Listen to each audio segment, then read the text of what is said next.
I thought I was alone in the house until I saw the wet footprints leading away from my desk. This happened in July of last year. My house was having some pretty big problems, and I was left without any power for several days while it was getting repaired. I worked from home, so this was a major issue, and I ultimately had to rent out an Airbnb to stay at for a few days until the power was back on in my home. I don't live in the biggest city, so there weren't too many options for Airbnbs near me. The closest one that was at a reasonable price was about a 45-minute drive from my home. It was in an even smaller and secluded area of the city, which was often referred to as not the best section to live in. I told myself I'd only be there for a few nights, so the money I was saving made it worth the inconvenience. When I arrived, the first thing I noticed was how quiet the place was. Not peaceful quiet, but the type of silence that feels heavy, where you become hyper-aware of every creak and gust of wind. The street itself had maybe 6 houses, all spread far apart, with long driveways and tall trees blocking most of the yards from view. The Airbnb was a small 2-story house at the very end of the road. The listing had made it look bright and cozy, but in person, the paint was faded, the curtains were drawn, and the windows reflected back at me like blank eyes. I shook it off, went right inside, and basically straight to bed, exhausted from everything going on with my house. The next morning, I woke up early, sunlight streaming in through a crack in the blinds.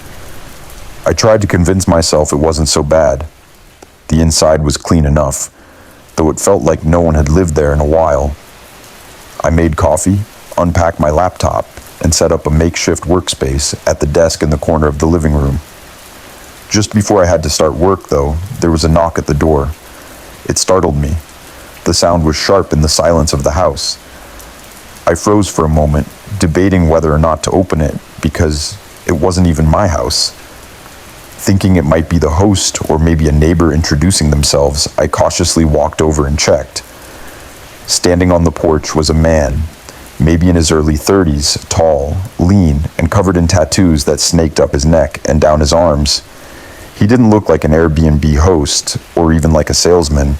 He just stood there, staring at the door, not knocking again, not moving. Unsure why he was here, and not really wanting to find out, I decided to leave it.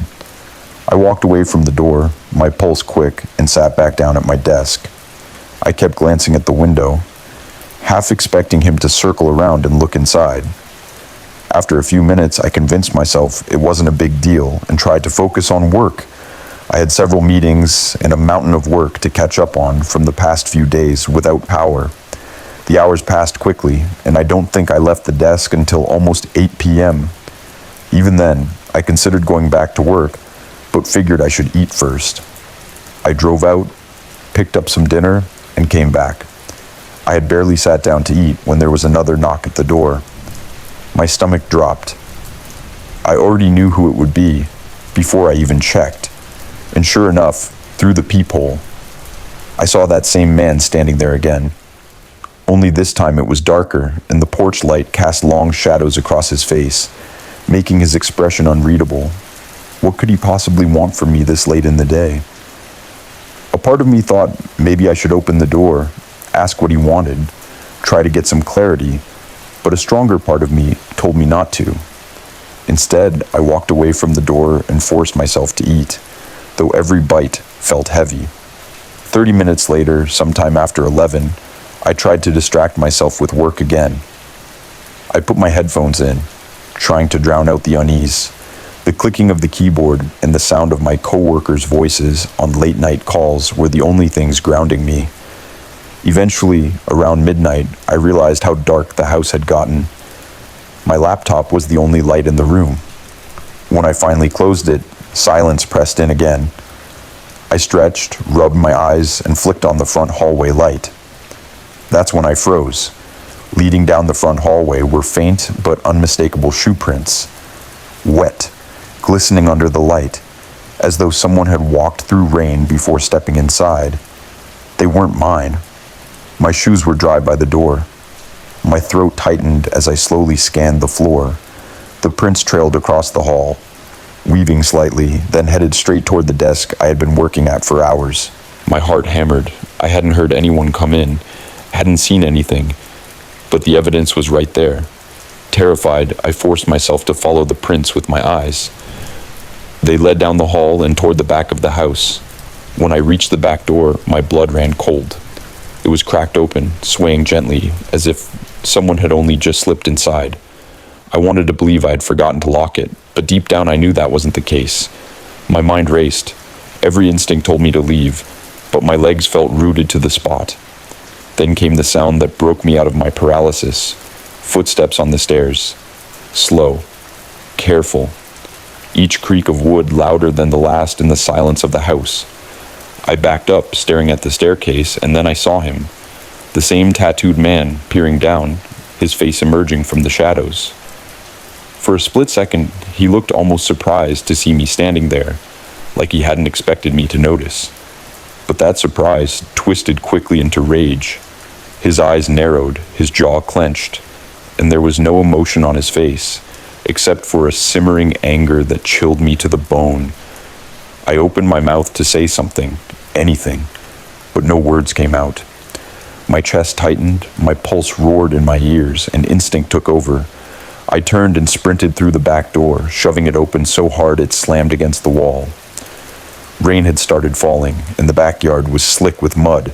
I ran barefoot across the grass, my feet slipping, my breath coming in ragged gasps. Behind me, I thought I heard the door slam open again, though I didn't dare look back. I pushed into the trees at the edge of the property, branches scratching at my arms as I stumbled deeper into the woods. Finally, I collapsed behind a thick oak tree, chest heaving, hands shaking so badly I could barely unlock my phone. Somehow, I managed to dial 911, whispering into the phone that someone was in the house, that I didn't know who he was, that he was following me. The dispatcher's calm voice tried to steady me, but my eyes stayed locked on the direction of the house.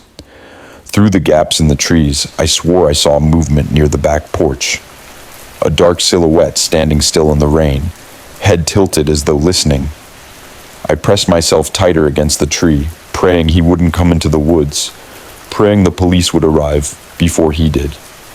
And as I waited, drenched and trembling, one thought replayed in my mind over and over.